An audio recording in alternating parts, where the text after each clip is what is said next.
என்னதுன்னா, பெண்கள் கல்வி அறிவில்லாதவர்கள், புருஷனையே நம்பிக்கிட்டு இருக்கணும். இது மாதிரி இருக்கும் பொழுது அந்த புருஷன் வந்து இது வந்து நம்மளை விட்டு போனால் நம்ம இந்த வேற கதி இல்லை இவங்களுக்கெல்லாம் அப்படின்ற அந்த எண்ணத்தில் அந்த மனைவிகளை அந்த அளவுக்கு சுதந்திரமாகவோ அந்த அளவுக்கு ஒரு விடுதலை மனதுடனோ இருக்க விடமாட்டாங்க அப்படின்னு சொல்லி சொத்தில் சம பங்கு உரிமை வேணும். ஸோ பொருளாதாரத்துக்கு ஒரு வழி பண்ணியாச்சு. அடுத்தது பெண்கள் படிக்கணும். இதுக்கு என்ன பண்ணலாம்? அப்போ தான் வந்து அவர் வந்து ஒரு திட்டம் சொல்கிறார். பெண்கள் வந்து 8வது வரைக்கும் படிச்சிருந்தாங்கன்னா அவங்களுக்கு வந்து திருமண உதவித்தொகை அது ஒரு தொகையை நாங்கள் கொடுப்போம் அப்படின்னு சொல்கிறாங்க.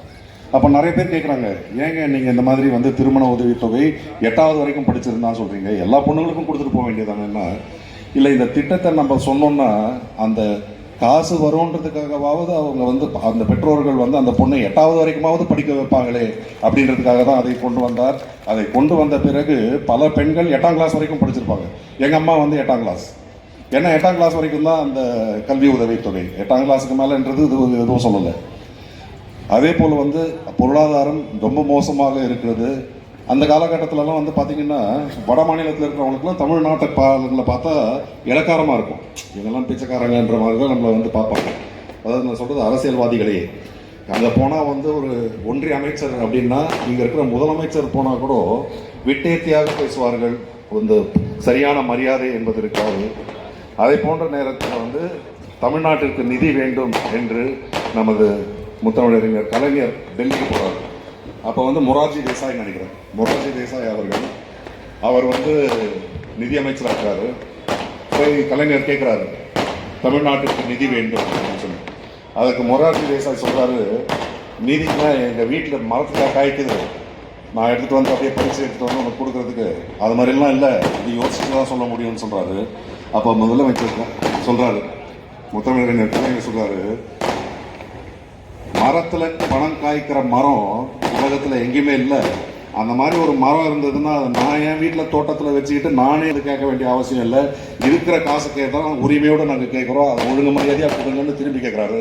அப்போ தான் அவங்களுக்கு வந்து தமிழ்நாட்டிலேருந்து வந்தவங்களுக்கு சுயமரியாதை என்பது அதிகமாக இருக்கிறது என்ற அந்த நிதியை உடனே கொடுத்து அனுப்புகிறார். போராடி பெற்றவர் தான் கலைஞர். எப்போதுமே வாழ்க்கையில் எல்லாத்துலேயுமே போராட்டம் போராட்டம் போராட்டம். அவர் மரணம் அடைந்து அந்த இறுதி சமாதி அப்படின்றது கூட ஒரு போராட்டம் அப்படின்றது தான், அவருடைய நினைவிடம் அப்படின்றது ஒரு போராட்டம் தான்.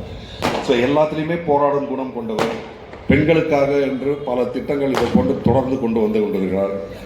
அதற்கு பிறகு பெண்களுக்கு வந்து என்ன செய்யலாம் அப்படின்ற வந்து ஒரு யோசிக்கிறப்ப தான் இப்போ நம்மளுடைய ஆட்சி வருது. இந்த வழியில் வந்த நம்ம முத்துவேல் கருணாநிதி ஸ்டாலின் அவர் வந்து எதிர்கட்சி தலைவராக இருக்கும் பொழுது 4000 ரூபாய், அதாவது 5000 ரூபாய் கொடுக்கணும் கொரோனா டைமில் அப்படின்னு சொல்கிறாரு. இன்னைக்கு வந்து எடப்பாடி சொல்கிறாரு, இப்போ 5000 ரூபான்றது வந்து நான் சொல்லி ஸ்டாலின் வந்து அது கொடுத்தாரு அப்படின்னு அவர் சொல்கிறாரு. ஆனால் 1921 தேர்தலுக்கு முன்பாக கொரோனாவுக்காக 5000 ரூபாய் கொடுக்கணுன்றது எங்களுடைய தலைவர் அப்போ சொல்கிறார், எதிர்கட்சி தலைவராக இருந்து. இல்லை முடியாது, நான் 1000 ரூபாய் தான் கொடுப்பேன் அப்படின்னு சொல்கிறப்போ கஜானாவில் பொருளாதாரம் சரியாக இல்லை, காசு இல்லை அப்படின்னு சொல்கிறாரு. ஆனால் எங்கள் தலைவர் சொல்கிறார், நான் ஆட்சிக்கு வந்தவுடன் அந்த மீத 4000 ரூபாயை கண்டிப்பாக தருவேன் என்று. ஆட்சி மாற்றம் ஏற்படுகிறது. வந்தார், 2 மாதங்களில் 2000 ரூபாய் என்று 2 தவணைகளில் 4000 ரூபாயை கொடுத்தார். அப்போ மட்டும் எங்கிருந்து கஜானால காசு வருது? இதற்கு பெயர் தான் நிதி மேலாண்மை அப்படின்றது. எப்படி ஒரு அரசாங்கத்தை நடத்த வேண்டும் அப்படின்ற புரிதல் இல்லாமல் இருப்பவர்களுக்கு இதெல்லாம் சொன்னால் அதெல்லாம் முடியாதுங்க அப்படின்னு சொல்லுவாங்க. அதே போல் வந்து ஆட்சிக்கு வரதுக்கு முன்னாடி இந்த மகளிர் உரிமை தொகை 1000 ரூபாய் கொடுக்க போகிறோம் அப்படின்னு சொன்னால் அதெல்லாம் கொடுக்க முடியாதுங்க அப்படின்னு சொல்லிட்டு இருந்தார். ஆனால் ஆட்சிக்கு வந்து 2023ஆம் ஆண்டு பேரறிஞர் அண்ணாவுடைய பிறந்தநாள் செப்டம்பர் 15ஆம் தேதி அன்னிலிருந்து இன்று வரை தொடர்ந்து 1000 ரூபாய் ஒவ்வொரு மாதமும் போட்டுக்கொண்டிருக்கிறார் என்றால் நிதி மேலாண்மை தெரிந்த ஒரு மாபெரும் தலைவர் எங்களுடைய தலைவர் முத்துவேல் கருணாநிதி ஸ்டாலின். இது மாதிரி இருக்கிறப்ப தான் வந்து இப்போ சொன்னாங்க இல்லைங்களா, அந்த 5000 ரூபாய், அந்த 1000 ரூபாய் கதை என்ன தெரியுங்களா? பிஜேபியும் ஏடிஎம்கேவும் கோர்ட்டில் போய் கேஸ் போடுறாங்க. அதாவது தேர்தல் நேரம் இது, அதனால் இந்த 1000 ரூபாய் திட்டத்தை நீங்கள் நிறுத்தணும் அப்படின்னு சொல்லி ஒரு கேஸ் போடுறாங்க. அண்ட் கோர்ட்டு தான் எப்படின்னு தெரியும். இன்னைக்கு கோர்ட்டெல்லாம் வந்து ஒன்றிய அரசாங்கத்துக்கு சாதகமாக அந்த தீர்ப்பை கொடுத்து மாநில அரசாங்கத்தெல்லாம் பாதிக்குது. ஸோ அதனால் தலைவர் என்ன பண்ணுறாரு யாருக்குமே தெரியாது. அதாவது கேபினெட் மினிஸ்டர்ஸ், அதாவது உடன் இருக்கும் அமைச்சர்கள் யாருக்குமே தெரியாது. திடீர்னு ஒரு நாள் காலையில் பார்த்தா எல்லார் அக்கௌண்ட்லையும் 5000 ரூபாய் போட்டிருக்காங்க. வந்துச்சா? யார் யாருக்கெல்லாம் 5000 ரூபாய் வந்ததுமா? எத்தனை பேர் வந்து? எல்லாம் சந்தோஷமா? அது எதற்காக 5000 அப்படின்னு சொன்னாங்க தெரியுங்களா? பிப்ரவரி, மார்ச், ஏப்ரல் இந்த 3 மாசத்திற்கான மாதம் 1000 ரூபாய். அந்த மீதி 2000 ரூபாய் என்னன்னு தெரியுமா? தெரியுங்களா? மீதி 2000 ரூபாய் எதுக்காகன்னு? கோடை இல்லை. எடப்பாடி சொன்னார் தெரியுங்களா? நாங்கள் வந்தால் ஆட்சியில் வந்தால் 2000 ரூபாய் கொடுப்போம்னு சொன்னார்.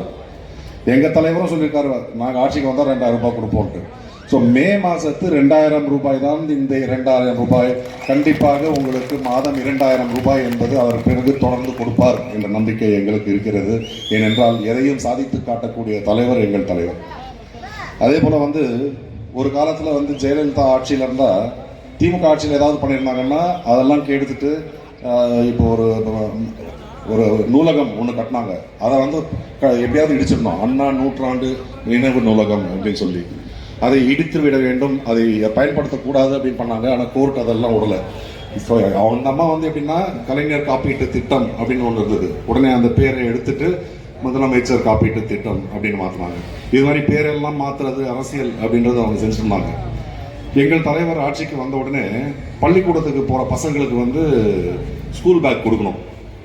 அப்போ வந்து அதிகாரிகள் சொல்கிறாங்க, சார் இது மாதிரி ஸ்கூல் பேக் கொடுக்க வேண்டியிருக்கு, 8 கோடி ரூபாய்க்கு ஸ்கூல் பேக் ரெடி பண்ணிட்டோம்.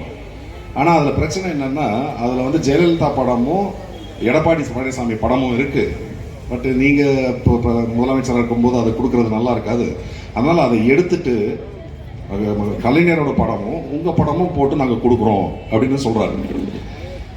அதுக்கு முதல்வர் கேட்குறாரு, அதை எடுத்து வேற இந்த படத்தை போடுறதுக்கு எவ்வளோ செலவாகும்? 2 கோடி ரூபாய் செலவாகும். ஒன்று பண்ணுங்க, அந்த 8 கோடிக்கு அந்த படம் இருக்கு இல்லையா, அந்த அம்மையாரோட படமும் எடப்பாடி படமும் இருக்கிறத அப்படியே கொடுங்க. மீதி 2 கோடிக்கு கூடுதலாக பேகை போட்டு அதில் கலைஞர் படமும் என்னுடைய படமும் போட்டு கொடுங்க அப்படின்னு சொன்னார். இதை போன்ற ஒரு பெருந்தன்மையான தலைவன் இந்த நூற்றாண்டில் எனக்கு தெரிந்து எந்த நாட்டிலும் எந்த மாநிலத்திலும் இருப்பதற்கான வாய்ப்பே இருக்காது அப்படின்றது. அதே போல வந்து இன்னைக்கு அந்த மகளிர் உரிமை தொகை அப்படின்றது தாண்டி பெண்கள், நான் சொன்னேன் இல்லைங்களா, 8வது வரைக்கும் படிச்சிருந்தா உங்களுக்கு திருமண உதவி தொகை அப்படின்றது. மோடி வந்து ஒரு சட்டம் கொண்டு வராரு. அதாவது என்ன அப்படின்னா, ஆண்கள்லாம் வந்து 21 வயசு தான் கல்யாணம் பண்ணணும். இப்போ பெண்களுக்கும் வந்து 21 வயசு தான் கல்யாணம் பண்ணணும் அப்படின்னு சொல்லிட்டு ஒரு சட்டம் கொண்டு வராரு. அது இன்னும் அமலுக்கு வரல. ஆனால் அந்த சட்டம் இயற்றப்பட்டிருக்கிறது. அது எப்போ வரும்ன்றது தெரியாது. ஆனால் இதை வந்து சிம்பிளாக சொல்லிட்டாரு, 21 வயசு தான் பொண்ணுங்க கல்யாணம் பண்ணிக்கணும். இப்போ ஒரு பெற்றவர்களை நினைத்து பாருங்கள். ஒரு பொண்ணை பத்திருக்கோம், +2 படிக்கணும்னா 17வது வயசு வரைக்கும் படிக்கணும். அதுக்கப்புறமா 4 வருஷம் அந்த பொண்ணு என்ன பண்ணும்? இதை வந்து ஒரு குடும்ப வாழ்க்கையில் இருக்கும் ஒரு தலைவன் அப்படின்னு இருந்தால் அதை பற்றிய ஒரு புரிதல் இருக்கும். மோடிக்கு அதெல்லாம் கிடையாது. ஸோ அதனால் அவருக்கு வந்து இதை பற்றிலாம் யோசனையே இருக்காது. ஆனால் எல்லா பெண்களையும் தன் பெண்ணாக பாவிக்கும் எங்களுடைய முதலமைச்சர் அவர்கள் அந்த 4 வருஷம் அந்த பொண்ணு வீட்டில் சும்மா இருக்கக்கூடாது, கல்லூரிக்கு சென்று படிக்க வேண்டும், அதற்கு ஊக்கத்தொகையாக ஒரு 1000 ரூபாயை கொடுப்போம் மாதத்திற்கு அவர்களுக்கு அப்படின்னு சொல்லி அந்த திட்டத்தை கொண்டு வர்றார். அப்போ வந்து அது மாதம் 1000 ரூபாய் ஏன் பொண்ணுங்களுக்கு மட்டும் கொடுக்கணும், பசங்க எங்களுக்கும் கொஞ்சம் கொடுங்களேன் அப்படின்னு கேட்குறாங்க. அப்போ தான் வந்து அது புதுமை திட்டம் அப்படின்றத வந்து தமிழ் புதல்வன் திட்டம்னு சொல்லிட்டு பசங்களுக்கும் சேர்த்து கொடுக்குறாங்க. இதை போன்று மாணவர்கள் படித்தால் அடுத்து நம்முடைய பொருளாதாரம் உயரும், தமிழ்நாட்டின் வளர்ச்சி இருக்கும். இப்போவே பார்த்தீங்கன்னா 11.19% பொருளாதார வளர்ச்சி அப்படின்றது அடைந்த ஒரு மாபெரும் தலைவர் அப்படின்றது வந்து எங்களுடைய தலைவர் கருணாநிதி ஸ்டாலின். இது அடுத்த வருஷம் 12% ஆகும். அதாவது இது வந்து அந்த அளவுக்கான திட்டங்களை நம்மளுடைய சட்டமன்ற உறுப்பினர் சொல்லியிருந்தார் இல்லையா. கிட்டத்தட்ட ஓசூரில் மட்டுமே வந்து 3000 கோடிக்கும் மேற்பட்ட திட்டங்களை இங்கே கொண்டு வந்திருக்கிறார் என்றால் தமிழ்நாட்டு முழுவதற்கும் எத்தனை 1000 கோடிகள் திட்டங்களை கொண்டு வருவார், அதன் மூலம் எவ்வளவு வளர்ச்சி வரும் அப்படின்றது. இதை போன்ற திட்டங்களை தொடர்ந்து கொண்டு வந்து கொண்டிருக்கும் நமது கழக தலைவர் அவர்கள் மீண்டும் ஆட்சிக்கு வர வேண்டும்.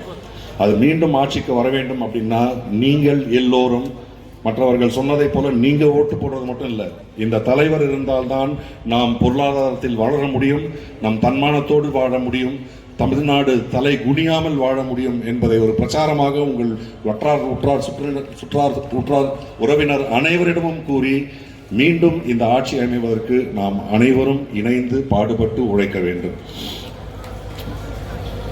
இதையெல்லாம் செய்வதற்கு நீங்கள் தயாராக இருக்கிறீர்கள்.